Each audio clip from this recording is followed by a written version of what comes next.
yang kita kenal ya. Jadi ada dari ujung sebelah barat sampai dengan ujung sebelah timur Indonesia kan, kita ada.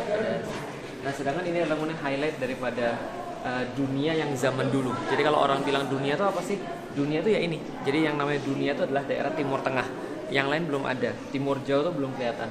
Dan kalau teman-teman lihat, yang menarik di sini begini. Jadi untuk memahami tentang sejarah Turki itu adalah pertama-tama kita harus lihat bahwa dunia itu zaman dulu Allah bagi bukan timur dan barat, tapi Allah bagi utara dan selatan.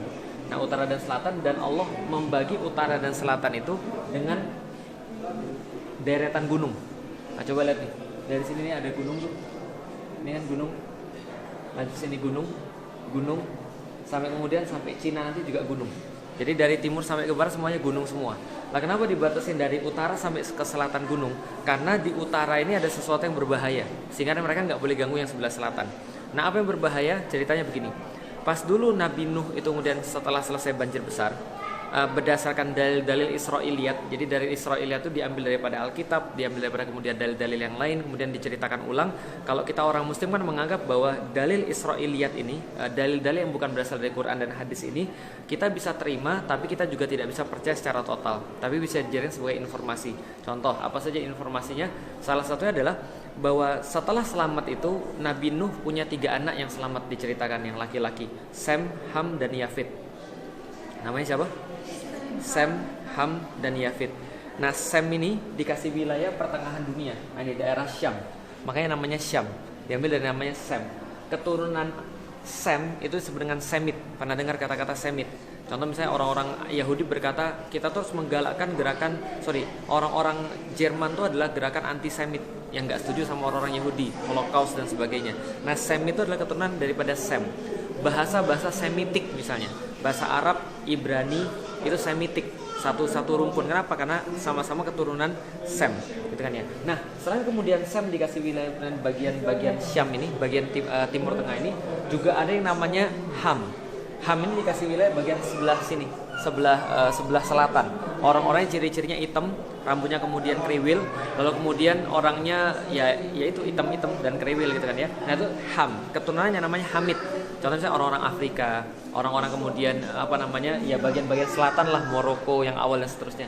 Nah, yang utara itu dikasih kepada kemudian Yafid. Nah, ini daerah utara, bagian atas di atas gunung. Itu adalah orang-orang Yafid. Makanya orang-orang bilang bahwa Yafid ini adalah bapaknya orang-orang Mongoloid.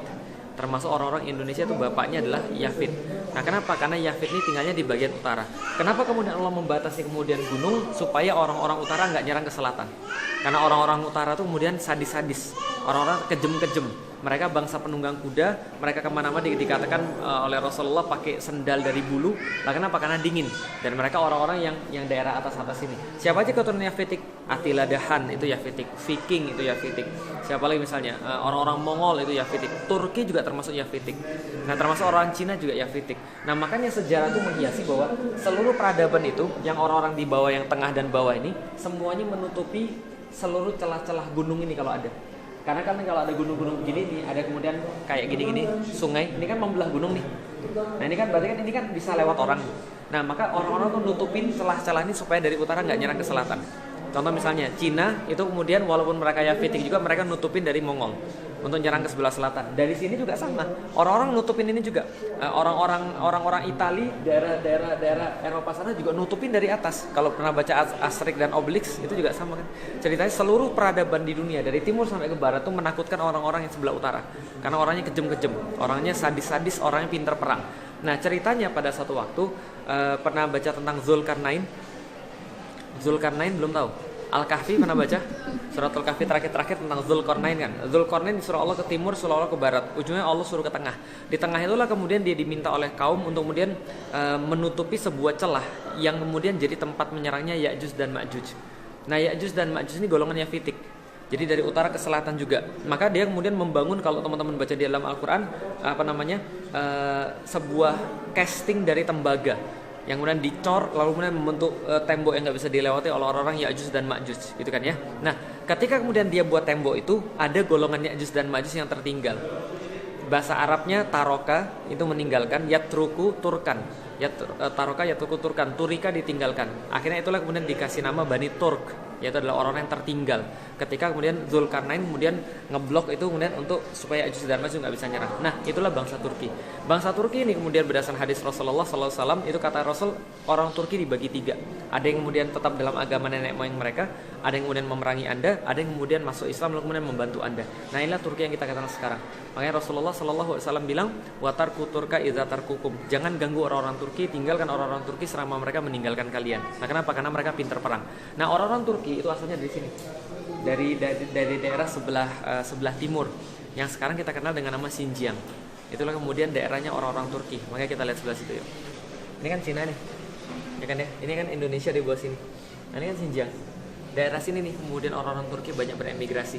Jadi kalau sekarang teman-teman lihat ada kasus di Uighur gitu kan ya, bukan Uighur, Xinjiang, orangnya nama Uighur. Kalau tempatnya namanya Xinjiang. Nah, ini dari sini kemudian mereka beremigrasi ke sini semua. Kenapa? Gara-gara tekanan orang-orang Mongol. Jadi ketika Mongol tuh melebarkan wilayahnya, Mongol tuh kan sepupuan sama Turki. Nah, kenapa? Kan sama-sama Bani apa tadi? Sem, Ham, Yafet. Mereka kemudian beremigrasi ke sini. Nah, itulah yang awalnya dipimpin oleh Bani Oghuz itu. Bani Oghuz kemudian sampai ke sini bersentuhan dengan Abbasiyah. Awalnya lebih awal lagi mereka bersentuhan dengan Khulafaur Rasyidin ketika zamannya Utsman bin Affan. Tapi Utsman bin Affan nggak terlalu ngereken mereka. Tapi mereka bersentuhan pada khususnya ketika di sini ketika ada Khilafah Abbasiyah. Nah, Khilafah Abbasiyah itu merekrut mereka menjadi tentara-tentara yang sangat terlatih sekali. Karena orang Turki kan pintar perang dari awalnya. Pintar perang, sadis, kejam dari awalnya. Mereka pokoknya kuat lah dari awal, maka direkrut jadi kemudian tentara-tentara perang. Lalu kemudian ditempatkan di perbatasan-perbatasan. Kita lihat ya, ini kan kemudian asalnya mereka. Di mana mereka bersentuhan? Nah, daerah sini sudah Persia. Persia sudah ditaklukkan Islam, bersentuhan dengan Islam mereka. Ketika sudah bersentuhan Islam, ditempatkan ke daerah-daerah perbatasan untuk menjaga perbatasan-perbatasan. Dari situlah kemudian muncul Turki Saljuk. Karena ada 2 Turki. Turki ada 2, satu Sunni, satu Syiah. Yang Syiah itu Bani Buwayhid, yang Sunni namanya Bani Saljuk. Jelas ya, dari situ ceritanya sudah sampai di sini ya.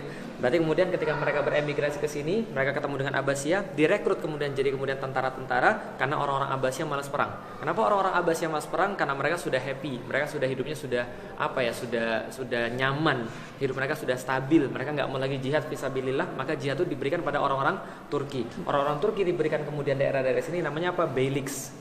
Nama kegubernuran lah kira-kira begitu. Nah, akhirnya beylik ini ada yang kuat kemudian jadi satu, membentuklah kesultanan. Nah, jadi Saljuk Sultanate of Rome namanya. Kenapa Saljuk Sultanate of Rome? Karena langsung bersinggungan dengan Bizantium. Langsung bersinggungan dengan Romawi. Karena waktu itu di Eropa Romawi ada 2 kan ya. Romawi terpecah jadi 2, satu Romawi sebelah timur, yang 2 adalah Romawi sebelah barat. Romawi sebelah barat ibu kotanya adalah Roma, Romawi sebelah timur ibu kotanya adalah Konstantinopel. Gitu ya. Nah, kalau gitu kita lanjut ke sini. Sebuah gambar yang sangat menarik, dikit-dikit aja. Nah, ini adalah sebuah gambar yang sangat menarik. Jadi di belakang ini adalah satu peristiwa yang sangat berarti. Tadi kan saya sudah cerita ya, ketika orang-orang Turki itu kemudian diajak pergi ke sebelah barat, ketika sudah ketemu dengan orang-orang Utsmani, mereka kan mengabdi pada orang-orang Utsmani. Tapi hebatnya mereka adalah, walaupun mereka sudah memegang tampuk kepemimpinan, artinya secara de facto mereka lebih kuat daripada orang-orang Abbasiyah, tapi mereka nggak pernah mau untuk kudeta. Mereka tetap setia sama orang-orang Abbasiyah dan mereka menjaga perbatasan-perbatasan itu untuk orang-orang Abbasiyah.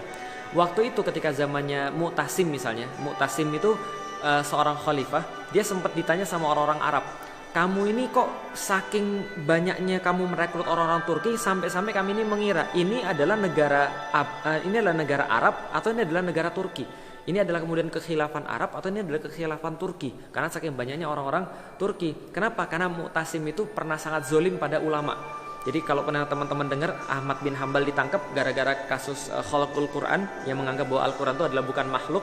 Sedangkan pada waktu itu pemahaman daripada Mu'tazilah menganggap Quran itu adalah makhluk. Maka kemudian Ahmad bin Hambal kan salah satu yang kemudian tidak setuju. Akhirnya dia dipenjara, disiksa oleh salah satunya adalah di bawah pemerintah Mu'tasim. Mu'tasim menjadi tidak populer di kalangan orang-orang Arab.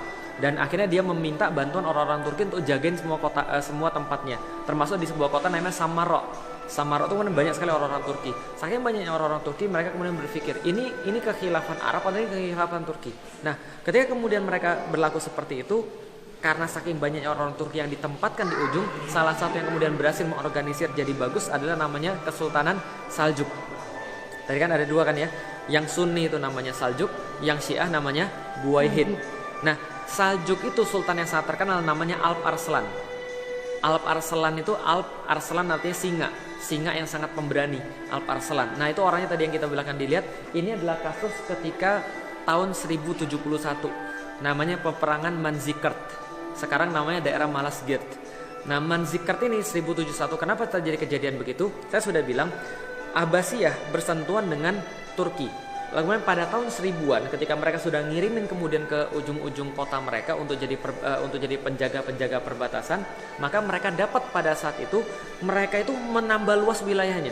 Jadi karena banyak orang pengen masuk Islam, banyak wilayah masuk Islam, ini Saljuk ini bertambah luas wilayahnya dan bersentuhan langsung dengan Romawi. Romawi bilang gini, oh ini nggak bisa dibiarkan. Nah, kenapa? Ini bocah sudah ganggu kita. Nah, kenapa? Kalau dibiarkan gini terus habis kita. Padahal tahun 1000-an itu Bizantium lagi kuat-kuatnya. Kaisarnya namanya Romanus Diogenes. Nah, Romanus ini akhirnya mengumpulkan pasukan. Ada yang bilang 200.000, ada yang bilang 40.000. Manapun, tapi itu masih 2 kali lipat daripada pasukannya Alp Arslan pada saat itu. Nah, ketika kemudian dia ngumpulin pasukan 200.000 atau 40.000 tadi, taruhlah 200.000 ya. Dia kemudian ngajak perang. Alp Arslan nggak mau nanggepin. Tapi kemudian dia tetap ngajak perang. Akhirnya Alp Arslan mengerahkan seluruh pasukannya, memerintahkan seluruh pasukannya untuk pakai baju warna putih kayak di situ.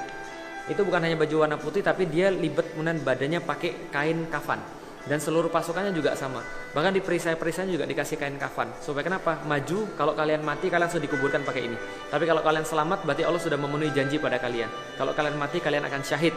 Maka kemudian pasukannya setengah daripada pasukan Konstantinopel, Romawi waktu itu, kemudian dikalahkanlah pasukan Bizantium atau Romawi tadi. Lalu kemudian rajanya ditawan. Nah, ini dibawa namanya Romanus Diogenes. Nah, ketika ditawan itu, kemudian tangannya diikat di belakang, Alp Arslan bilang sama dia begini, kalau kamu jadi saya dan saya jadi kamu, kalau kita bertukar tempat, kira-kira kalau kamu yang nawan saya, kamu ngapain saya?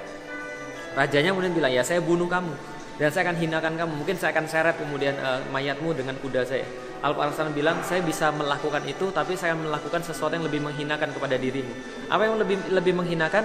Dia mengirimkan pasukannya untuk mengawal Raja Romanus ini dibebaskan dan dikawal balik ke Konstantinopel dengan bendera la ilaha illallah Muhammadur Rasulullah. Nah, itu ditulis oleh Ibnu Katsir. Nah, itu ditulisnya itu adalah penghinaan yang luar biasa bagi orang-orang Kristen pada saat itu. Menurut orang-orang Kristen. Kenapa? Menunjukkan kebesaran Islam, kebaikan Islam, kemudian untuk membebaskan mereka dengan cuma-cuma. Sampai kemudian di Konstantinopel, rajanya ini malu luar biasa, paus yang di Roma apalagi. Maka paus yang ada di Roma setelah diprovokasi sama Peter the Hermit namanya, lalu kemudian mengeluarkan fatwa-fatwa yang kemudian menjelek-jelekkan Islam. Lalu kemudian orang-orang kemudian jadi paham bahwa Islam itu kayak jelek banget, hoax. Nah, inilah hoax yang pertama terbesar seumur dunia.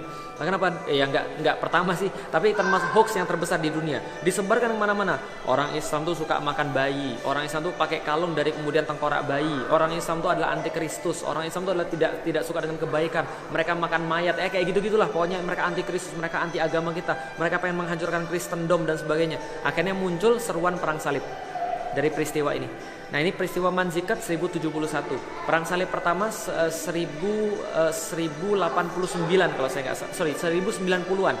Lalu berakhir pertama kali 1189-an, sekitar 200-an tahun.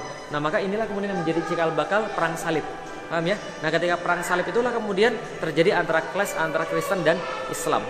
Nah, semuanya dimulai dari peperangan Manzikert karena orang-orang Islam berhasil menunjukkan kedigdayaan mereka, baru disadari orang-orang Bizantium. Gitu ya. Oke, kalau gitu kita lanjut lagi. Pasca pemerintahan Alp Arslan itu kemudian Saljuk hancur karena sultan-sultan setelahnya kan pada berebut kekuasaan. Nah, setelah kemudian Saljuk ini hancur, maka semua kesultanan Turki ini, kesultanan orang Turki dan yang lain-lain ini disatukan oleh satu orang lagi. Namanya siapa? Ini namanya. Maka kita masuk kepada Utsmani. Yang menyatukan namanya Utsman Bey atau Ghazi Osman. Jadi dia menyatukan seluruh kemudian bani-bani yang kemudian terpecah belah ini menjadi satu bani, makanya dia kemudian dianggap sebagai pendiri Utsmani. Tapi sebenarnya yang sudah memupuk dari awal adalah bapaknya namanya Ertuğrul. Makanya sekarang kan Ertuğrul semenjak ada filmnya kan terkenal sekali di Indonesia. Sampai beberapa orang nama anaknya sekarang Ertuğrul, bukan lagi Fatih gitu kan ya. Nah, ini adalah orangnya, ini anaknya Ertuğrul, Osman bin Ertuğrul. Nah, dia ini kemudian berhasil menyatukan seluruh orang-orang yang ada di sini dan dia punya satu keistimewaan yang sangat luar biasa. Nanti saya ceritakan di situ. Nah, Osman ini kemudian punya anak namanya Orhan. Nah, sampai di titik ini itu orang-orangnya masih sama. Jadi wajahnya tuh masih wajah-wajah mirip-mirip Uighur. Jadi mirip-mirip Turki asli, nggak kayak sekarang. Kalau Turki kayak sekarang kita lihat loh, kok Turki ini kayak Eropa. Karena mereka sudah nikah sama banyak orang. Karena Orhan ini nanti punya istri orang Eropa. ada yang bilang orang Serbia, ada yang bilang orang Bosnia, ada yang orang Yunani dan seterusnya. Nah ini Orhan lalu kemudian punya anak namanya Murad. Nah Murad ini kemudian melanjutkan kemudian penaklukan. Murad punya anak namanya Yildirim Biyazid. Yildirim sudah tahu kan artinya kan ya? Ada yang tahu artinya? Petir. Kenapa petir? Kenapa namanya Yildirim Biyazid? Karena dia bolak-balik Asia Eropa untuk menaklukkan wilayah-wilayah di Asia Eropa. Dia balik menaklukkan Karaman, balik lagi menaklukkan sini, balik lagi menaklukkan. Jadi kemudian orang bilang dia petir karena gerakannya cepat sekali dalam jihad. Namanya Yildirim Biyazid. Ini kemudian ketika dia mau menaklukkan Konstantinopel, karena pengen kemudian menaklukkan Konstantinopel, nanti saya cerita kenapa sih ini orang pengen semua menaklukkan Konstantinopel, nanti saya cerita. Nah ketika Yildirim pengen menaklukkan Konstantinopel, dia bersentuhan dengan satu lagi kekuatan yang hebat yang baru muncul daripada Mongol. Salah satu keturunan daripada Genghis Khan itu masuk Islam. Akhirnya kemudian keturunannya ada namanya Timurlang. Nah Timurlang ini kemudian memerangi saudaranya sendiri.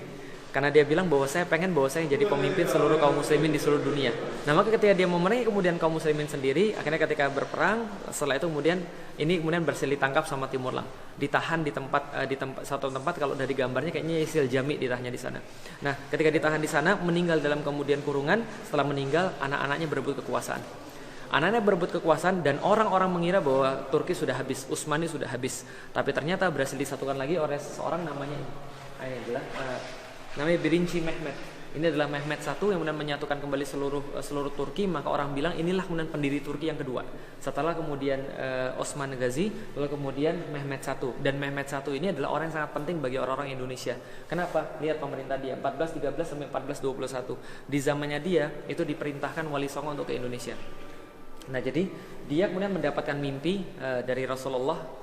Dalam mimpinya dia diminta untuk mengirimkan 9 orang untuk ke timur jauh untuk mengenalkan Islam kepada orang timur jauh. Maka dia langsung kemudian bikin satu kepanitiaan, diutus 9 orang yang kemudian diketuai oleh Maulana Malik Ibrahim, lalu kemudian pergi mendarat di Gresik. Mendarat di Gresik kemudian menyebarkan Islam di Gresik. Pada waktu itu Indonesia masih dikuasai oleh Kerajaan Majapahit. Nah, Kerajaan Majapahit rajanya namanya Brawijaya keempat kalau saya nggak salah. Brawijaya V. Nah, Brawijaya V ini kemudian punya istri namanya Siubanci. Siubanci ini seorang muslimah, dia keturunan daripada ulama juga. Nah ketika menikah, lalu kemudian hamil, lalu kemudian suaminya nikah lagi. Brekertabumi namanya, Brawijaya V. Nah itu nikah lagi sama seorang putri namanya Ratu Dwarawati. Nah Ratu Dwarawati ini ketika dia mau menikah, dia mengharuskan untuk suaminya menceraikan istri-istri yang lain. Akhirnya 80 orang diceraikan. Karena istrinya banyak. Jadi kalau sekarang 4, dulu 80 diceraikan. Nah, salah satu yang diceraikan adalah Siubanci dalam keadaan hamil. Dikirimkan kepada adipati di Palembang, namanya Aryo Damar. Aryo Damar ini kemudian mengurus Siubanci sampai melahirkan seorang anak namanya Panembahan Jinbun namanya. Nah, lalu kemudian setelah dia melahirkan, dia nikah sama Aryo Damar yang sudah masuk Islam. Aryo Damar ganti nama jadi Aryo Dilah. Aryo Dilah nikah sama Siubanci, punya anak yang kedua namanya Raden Husein. Atau orang-orang Palembang nggak bisa sebut Husein, jadi Raden Kusen. Nah Raden Kusen ini sama kakaknya pergi ke Gresik kemudian bertemu dengan Wali Songo. Lalu kemudian disuruh Wali Songo pergi ke daerah Jawa Tengah, ke hutan Gelagahwangi, buat satu kemudian kerajaan di situ, namanya Kerajaan di Gelagahwangi. Ketahuan sama kemudian Brawijaya ke-5, dipanggil, lalu kemudian ketahuan, oh ternyata ini anak saya. Enggak apa-apa, kamu di situ aja buat kerajaan, tapi ganti nama jadi Demak Bintoro. Dari situlah kemudian jadi kerajaan Demak, namanya Raden Fatah. Jadi Jinbun itu namanya Raden Fatah. Dilantiknya oleh siapa? Dilantiknya oleh keturunan Mehmet. Mehmet I punya anak namanya Murad II. Murad II ini adalah bapaknya Muhammad Al-Fatih. Lalu kemudian dia banyak sekali menerjemahkan bahasa Arab ke dalam bahasa Turki karena dia juga seorang yang sangat pintar bahasa Arab dan sangat tenang pembawaannya, sangat lembut pembawaannya, tapi kalau perang sangat luar biasa ngeri. Makanya orang-orang Hungaria, orang-orang Rumania, orang-orang ya manapun juga lah, Albania, semuanya takluk sama Murad. Murad punya anak, nah ini saya, gitu kan ya. Namanya Muhammad Al-Fatih. Nah, saya kan namanya Muhammad Al-Fatih. Nah, inilah kemudian pada tahun 1479 dia melantik Raden Fatah menjadi Sultan Demak. Jadi Indonesia punya banyak sekali kaitan dengan Utsmani. Jadi kalau di Indonesia sekarang bilang bahwa khilafah nggak ada, ya suruh belajar lagi sejarah. Nah, kenapa? Kalau belajar sejarah kita nggak akan bisa menafikan bahwa dari situlah kemudian datang Islam. Kalau bilang Islam Nusantara, kita berhutang banyak pada khilafah.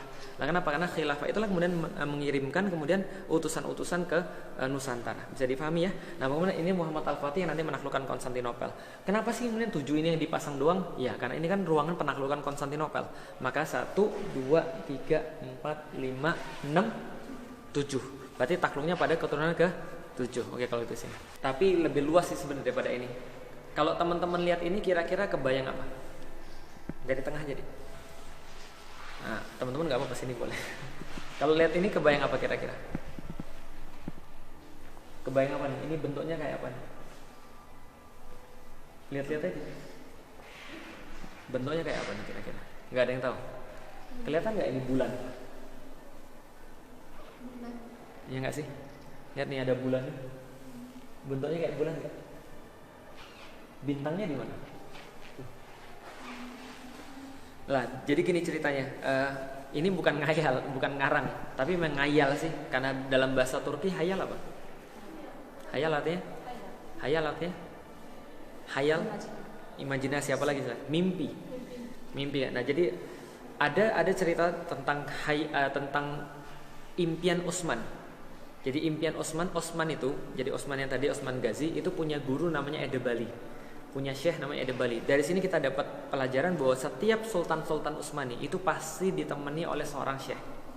Kalau di dalam sultan-sultan setelahnya namanya Lala atau namanya ya inilah Lala, bisa juga namanya Nedim, Sohbet dan seterusnya. Tapi ada syekhnya di situ. Nah, dia ditemani oleh gurunya, jadi nggak bisa belajar sendiri, harus ada gurunya. Nah, gurunya ini Edebali, dia ngajarin Utsman tentang Islam dan seterusnya. Suatu hari setelah belajar sama gurunya, Utsman tidur. Pas dia tidur, dia mimpi, dan begitu dia bangun, dia cerita sama gurunya, guru, saya mimpi semalam. Apa mimpinya? Saya tuh mimpi bahwa saya tidur dan saya berhadapan-hadapan dengan guru. Dari dada guru itu keluar bulan sabit. Lalu kemudian bulan sabit itu keluar dari dada guru, lalu kemudian keluar menuju kepada diri saya, semakin membesar sampai kemudian penuh. Setelah penuh kemudian masuk ke dalam dada saya.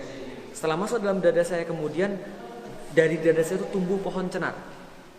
Tumbuh pohon cenar besar sekali, dia bilang besar sekali, dengan cabang besar sekali, dengan akar yang sangat luas sekali, dan aku melihat dengan sangat jelas, kata Utsman, bahwa akarnya itu mencakup ada empat sungai, sungai Danub, sungai Tigris, sungai Nil, dan sungai Efrat.